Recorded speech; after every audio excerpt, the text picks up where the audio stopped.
What's up, everybody? Welcome to Locked on ACC. And let me tell you, the AP Top 25 has got 5 ACC schools that are ready for the season. But could there be some injuries from some of our top dogs that take away the chances for the ACC to get in that college football playoff? Kenton Gibbs is here from Locked on Wolfpack to discuss.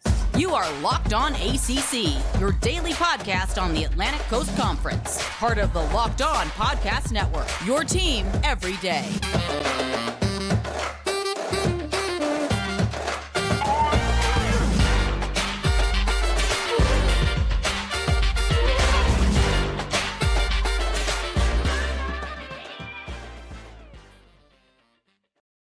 What's going on, everybody? Welcome to today's edition of Locked on ACC. I'm your host, Candace Cooper. Thank you so much for joining me. Got Kenton Gibbs here from Locked on Wolfpack joining the show. I'd like to thank LinkedIn Jobs for being the official college football recruiting sponsor across the Locked on College Network.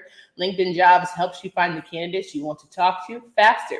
Post your job for free at linkedin.com/college. Terms and conditions do apply.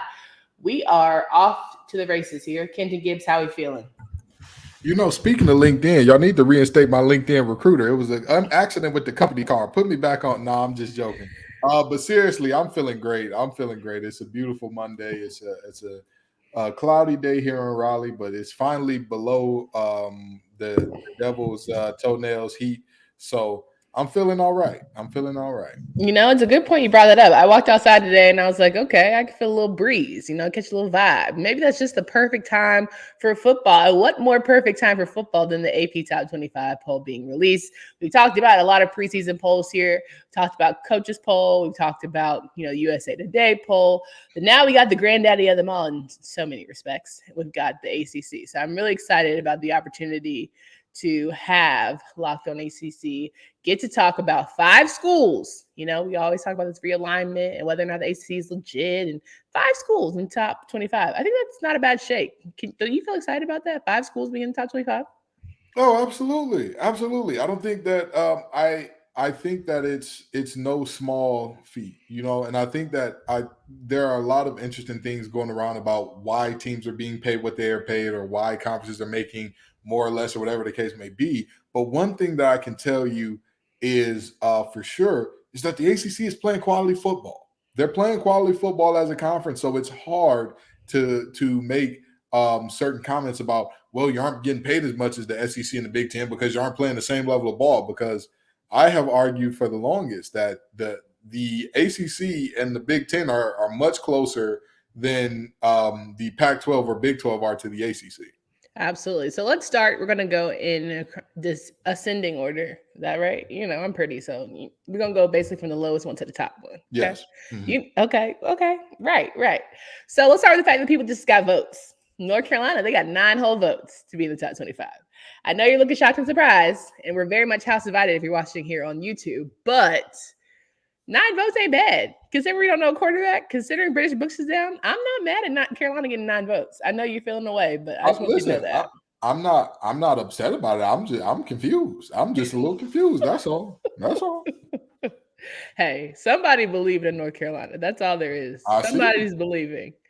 Somebody has bought what Mac Brown is selling. So there's that. Now, number 22, Wake Forest, who before the Sam Hartman thing, I think would have been in the top 20 for sure, borderline top 15. But now that his announcement of him being down will return, but we don't know necessarily when, I think it's very interesting that they are at the 22 spot, just right ahead of college football playoff Cincinnati team that was in the big stage last season. What were your thoughts around Wake Forest? I would say arguably dropping to 22. Have they announced what's going on with Sam Hartman? Because I know they said it's a non-football related medical issue. There's so many rumors. Like, I don't know what it actually is. And I don't want to speculate. We don't do rumors on this show. We don't do speculation and we don't do all that. So we're going to go ahead with what we know. But the reality is, I don't think that's – I'll tell you this. Wake Forest being there should motivate that team. Yeah. At the end of the day, again, both of the teams that were in the ACC championship last year should have immense motivation from the rankings and from the way that people are speaking about them. Because if I was Keaton Slovis, I would say, well, wow, y'all must think I'm the worst thing ever. If I was Wake Forest, I would be thinking, if I'm Wake Forest defense, I would be saying, we can't get worse from last year. We can't do it. And y'all still got us, this low. So, there is, to me, there is a very, very good case for Wake Forest to be higher, but also with Sam Hartman out for an undisclosed amount of time, I mean, we just don't know. And, while everybody and their mama has said that, that they can't understand how Devin Leary won a preseason player of the year over him, I'm going to just tell you this. Losing, if he's that good, then you should understand why losing him drops the team ranking. So yeah, I think that it's not crazy, but, who knows how long he's going to be gone or when he's coming back. Of course, you missed the little idiosyncrasies of a guy missing a lot of time during camp, but at the end of the day, this is an experienced group. That offensive skill position group has had a lot of time and caught a lot of balls from Sam Hartman, so they'll be all right. Yeah, I think at the end of the day, it honestly reminds me of Carolina, like not to be that girl, but if you have a good quarterback and the team runs through the quarterback and everything's firing on all cylinders, it pretty much is very telling if Wake Forest doesn't have a Sam Hartman at the helm. But in the similarities of Carolina has a Josh Downs who a duck could throw to him and he's going to make it shake. Wake Forest has a Donovan Green who a squirrel could throw to him and he's going to make it shake. So I think while they do lack in the running back category, losing Christian Bill Smith and company, I do find them still being very viable from playmakers who are going to make things happen and make it shake. Like whoever is throwing in the ball, A.T. Perry is going to be all right. So I'm not too worried about that offense. I think for Wake Forest, it's going to be defense. You don't have to do a lot. Just do enough. Give me 4 stops again. Give me 4 or 5. Give me 4 or 5. The same energy you play with when you're playing the NC States of the world and you're trying to compete with the Clemsons, like just give me something to where I don't even need matched energy. I just need energy throughout the entire 60 minutes of play. We know you're not going to screw it up, but this season is going to be very important for you not only to do well, but maybe have a turnover or two and capitalize on a turnover or two, right? Let's get some 6 points out of this bad boy or make it so we get better field position for that offense that can make it do what it do when it's time. So there's my 3 cents on that. Good for you? Absolutely. And they came up with timely turnovers last year. So I think that's a large part of why they were terrible in terms of yards allowed. The turnovers that they got when they got them were always, in the words of every preacher in the South, may not come when you want it, but they'll be there right on time. And they got some right on time turnovers. But if they combine that with some regular stops, they'd be golden. Yeah, exactly. Number 17, Pittsburgh, the defending ACC champions who find themselves in the AP Top 25. They were starting out the season with, all this hype, but not too much. I think they probably are the most underrated returning ACC champions I've ever seen, just because they pretty much laid it all playing with Kenny Pickett. And now it's like, oh, well, it's gone for sugar to ish because there's no amazing quarterback at the helm. Now, mind you, Kenny Pickett just got all that love last season, but now they're like, oh, well, if they don't got Kenny, they can't make a shake. All right. I think Jordan Addison was great. Don't get me wrong, but I do think that they have some quality people on offense, and their defense, I think, has grown up. They were decent last year, but they certainly are going to have to play from to extreme heights this season. I'll tell you what, Narduzzi's calling card is defense, right? He broke onto the scene as a defensive coordinator that led that Michigan State team to the playoffs.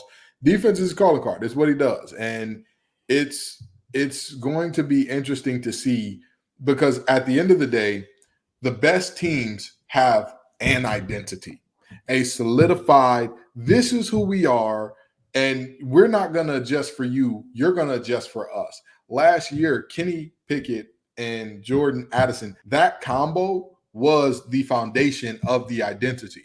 Their tight end, who is coming back, he's excellent. He's a good tight end, very, very good tight end. The lanes were opened up for him because everybody was worried about the dude on the outside. So now we get to see who are you when you're the guy, when you're the number one guy and defenses are keying around you and playing more single high instead of 2 deep to take away the threat of Addison. What then happens as a result of that is going to be what we are going to see here. And who is Slovis? I mean, the question must be raised because his stats have regressed every year from his freshman year, but also he's dealt with more turmoil than a little bit out west at USC. So will a change of scenery, will a more stable scene, will a winning program that is a defending conference champ serve him better? Let's see. It's a lot of questions about this Pitt team. But one thing I do know is that they will be hard-nosed. They will be physical. That defense, they're going to get penalized a little bit, but guess what? They're going to be in your face. They're going to be loud. They're going to be rowdy. They're going to do what they got to do from snap one to the end. 100% agree. I love when you throw a little exo lingo in there. It makes me feel like we actually know what we're talking about around here. Too deep, wide, all that stuff. You know, you make it sound like you're right smart. Okay, let's talk about some other teams here. A team that could potentially take Pitt off the coastal skyline. It is Miami. But first, I want to talk about the fact that as you gear up for fall, you need the right people on your team to help your small businesses fire on all cylinders. LinkedIn Jobs is going to make it easier for you to find the right people to talk to faster and for free. Create a free job in minutes on LinkedIn Jobs to reach your network and beyond the world's largest professional network of over 810 million people. LinkedIn Jobs helps you find the candidates you want to talk to faster. And did you know that every week, nearly 40 million job seekers visit LinkedIn? If you go right now, it's linkedin.com/lockedoncollege. Again, that's linkedin.com/lockedoncollege. There it is. You can post your job for free. Terms and conditions do apply. People sleep on LinkedIn, but I'm trying to tell you, I've made some of the best connections of my life through LinkedIn just by having a simple conversation. That is the place where we say shoot your shot but follow through.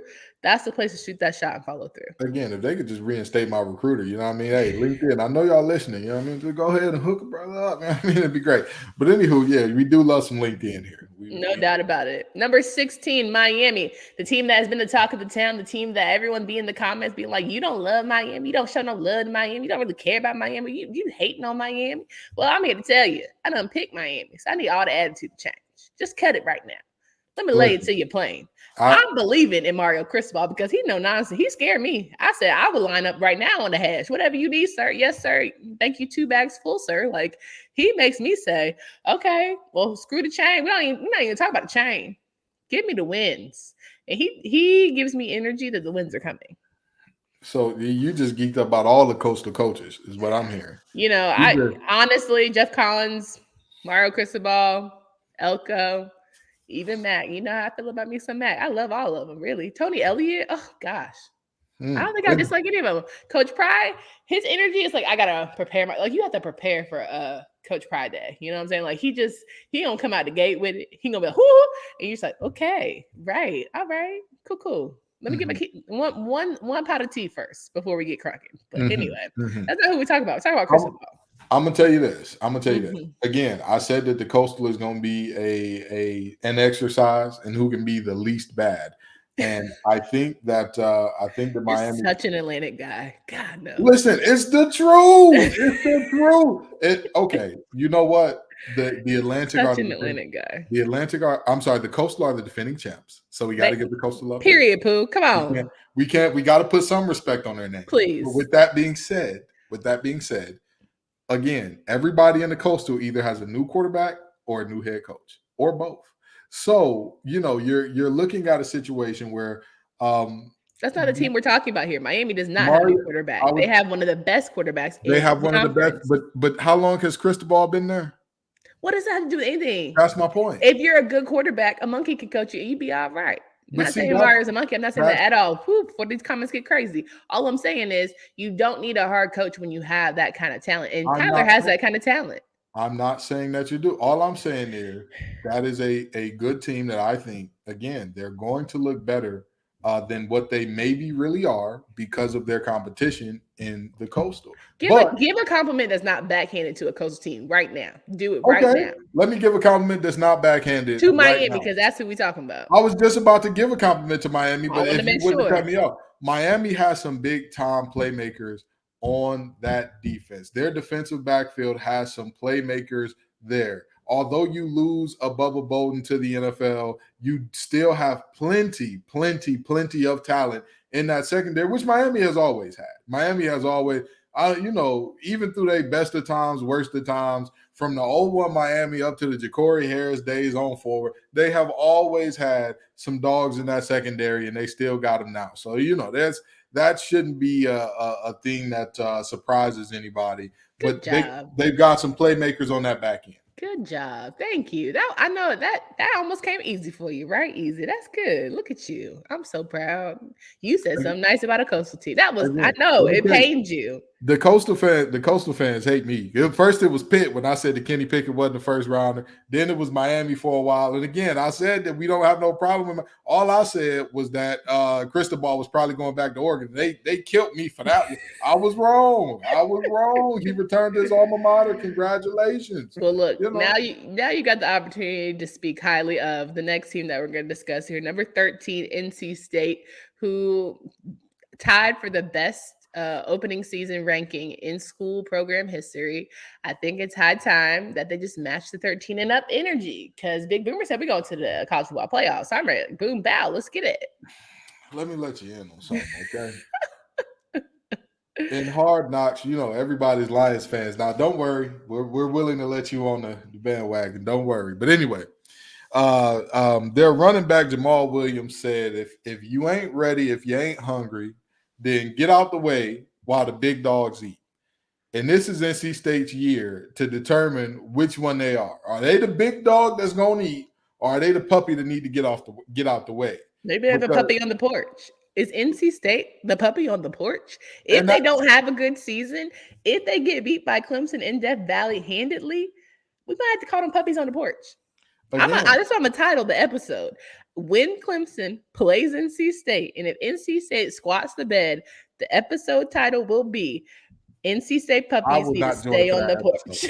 You better hope it's not a Monday episode. I would not join for that episode, because that's a little too much slander. That's a little too much slander. That's a little too much slander. It's not slander when you have all the pieces to be great. And listen, just because it's not a home game, show me you can win an away game handedly, and that lets me know you're actually about serious business. I mean, they're not the highest ranked team in the conference. Like, we're talking about, I understand that, but they should be. So it's not just enough. Again, I'm saying that they need to get to the ACC championship if they're to be taken seriously. Absolutely, I'm not not arguing. But we gonna sit up here and say, oh well, if they lose to Clemson, Wake Forest lost to Clemson last year and won the Atlantic. What are we doing? Knock it off. Okay, we're going to get to them, but I'm just here to say that they ain't the same Clemson team. So now that you got all the horses in the stable to ride out, I'm going to need y'all to get it done, period. Listen. Everyone's going to tell you that the win against Clemson last year was a fluke because of the injuries, because they almost still beat y'all. Let's keep it a band. They almost still beat y'all in spite of. Okay. Close up and counted with horseshoes and grenades, baby. It's that football ain't neither one of those. So I mean, I get your win column, but just know they gonna especially have that one circled on the calendar and they lick back. So yeah, and Carolina almost won too. There was 10 points with about a minute and a half left. Nobody asked you to catch that stray. Nobody needed Carolina to catch that stray. Close only counts in horseshoes and with grenades. What's Emeka Emezi doing right now? Worry about yourself.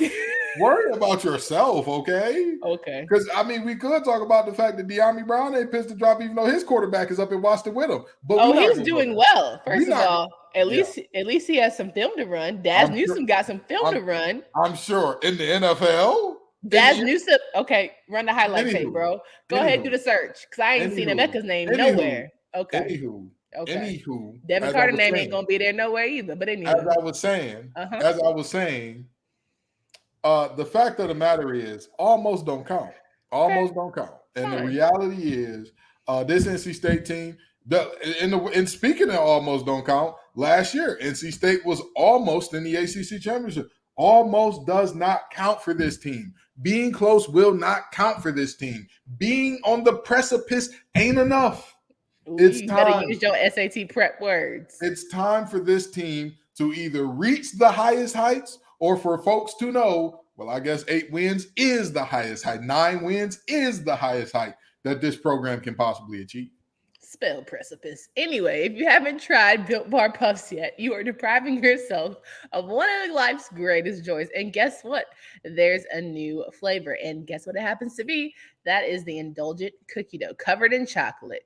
Let me introduce you to the new favorite flavor, cookie dough chunk puffs. Have a light and chewy texture, real cookie dough chunks, and of course, they're 100% covered in real chocolate. Cookie dough chunk puffs are only 160 calories, and they are a whopping 15 grams of protein in them. Run to Built.com to snag a box for you and the family. It will be a perfect treat. Or you can find a really good hiding place and just hoard them for yourself. Hey, I understand. Sometimes it gets a little violent in the household when you got something good for yourself to eat. Go to Built.com, use promo code LOCKED15, and you'll get 15% off your order. Again, using promo code LOCKED15 at Built.com. So we're rocking and rolling here, wrapping up the show with Kenton Gibbs of Locked On Wolfpack. And the last team that we must discuss, of course, one of the ACC headhunters, the big wigs, the top dogs, sitting at number 5, Notre Dame. No, I'm just kidding.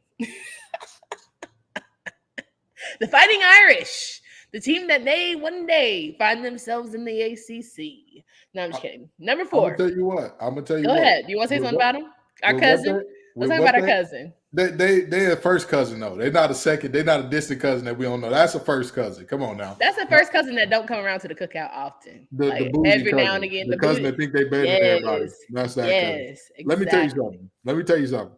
They asked NBC for, what was it, 75 million or was it 50 million a year? What was it? It was something crazy. It was Sounds something like 80. Yeah, see, they finna have to join the conference because NBC looking at them like,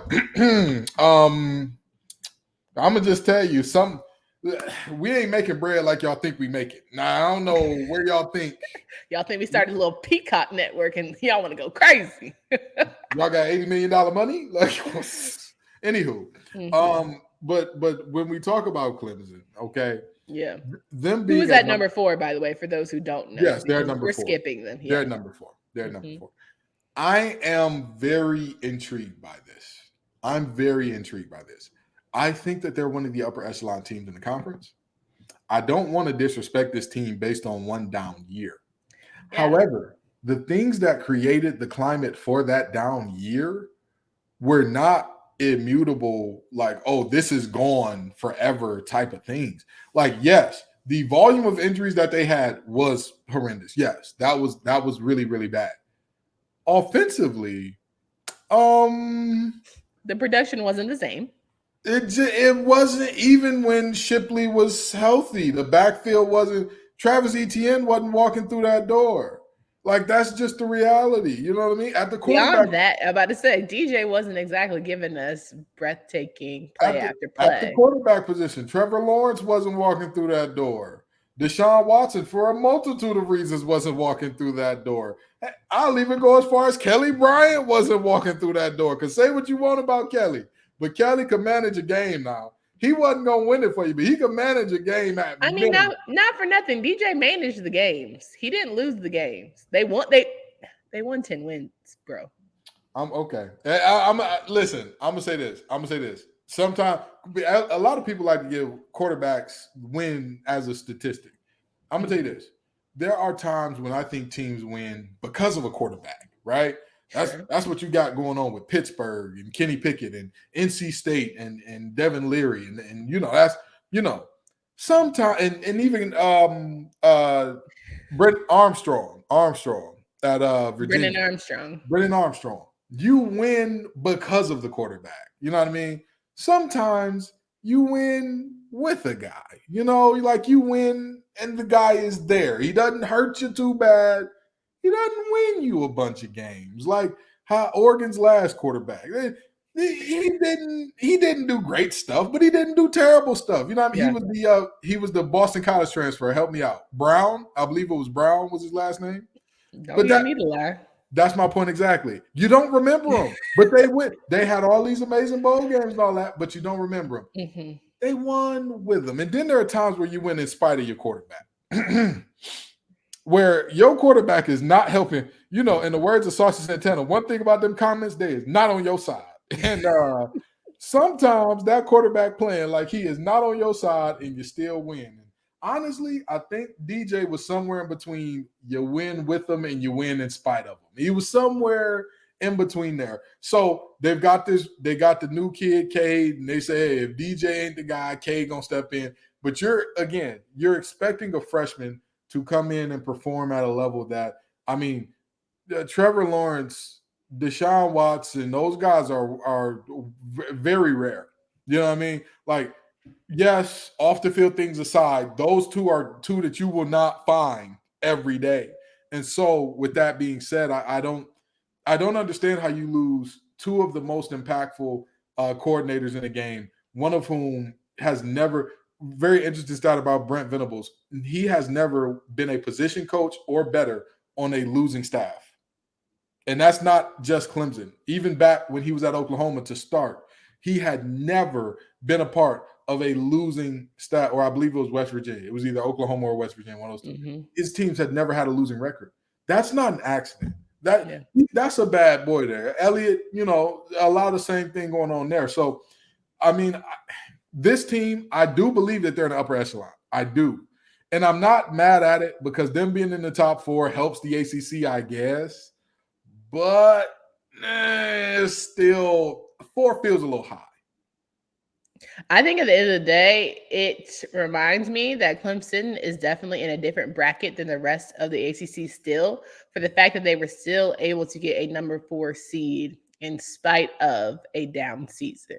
I think it's very much on brand for Alabama to still be the number 1 team despite losing to Georgia last season. So even if you can start putting Clemson in those conversations and being like, down years means 10 wins and we just keep it rolling, for you to, it may say a lot for the teams below them, but I also think we got to tip our hat to the fact that they were in the conversation. So absolutely. A down year being 10 wins, that's absolutely amazing. And again, for the Clemson fans, because I know the fans like to jump on me. I don't know why they like to jump on me. Is the way you deserve to get jumped on. So Clemson fans, let me say this. When NC State had a year like yours, similarly in terms of injuries, they won like 3 or 4 games.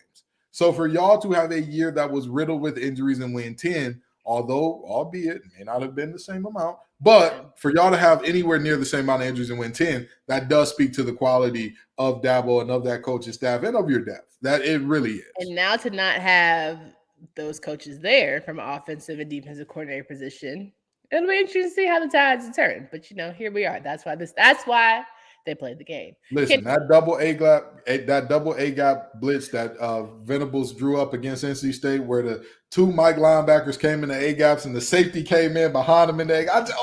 I wasn't supposed to be happy. I wasn't supposed to be happy to see that as a Wolfpack fan, as a former NC State player. But it was a thing of beauty. It was. Kenton, this ain't that show. This ain't that show. Take your X's and O's and all your foobala loobala somewhere else. Y'all need Kenton on your podcast, talk about X's and O's and drawing up plays and do a little chart in the back and having the little whiteboard. All my football guys and gals know what I'm talking about. Did you just cut me off? Did you cut me off? I'm trying to plug you, and you cut me off. What you want to do about this? See, you got your little UNC hat on, and you feel all high and mighty today. That's why you got to go. And that's why you got to go. Friends, it's always a pleasure. Just kidding. It's always a pleasure to have Kenton on the show. Please remind these folks where they can find you and follow your work. Absolutely. Wherever you're listening to this or watching this right now, you can find Locked On Wolfpack. We're going to be doing 2-a-days for the foreseeable future because, I know that they cut out 2-a-days in camp, but the podcast ain't the same. I'll be all right. I ain't going to die of dehydration. And you can also find me at TGIF_Kenton on Twitter. But just be aware you are getting Kenton the man, not the sports broadcaster there. Love to see it, guys. Make sure you come back on tomorrow. We're talking to JJ Jackson of Locked On Blue Devils. It's always a great time with him as well. For Candace Cooper and Kenton Gibbs, until next time.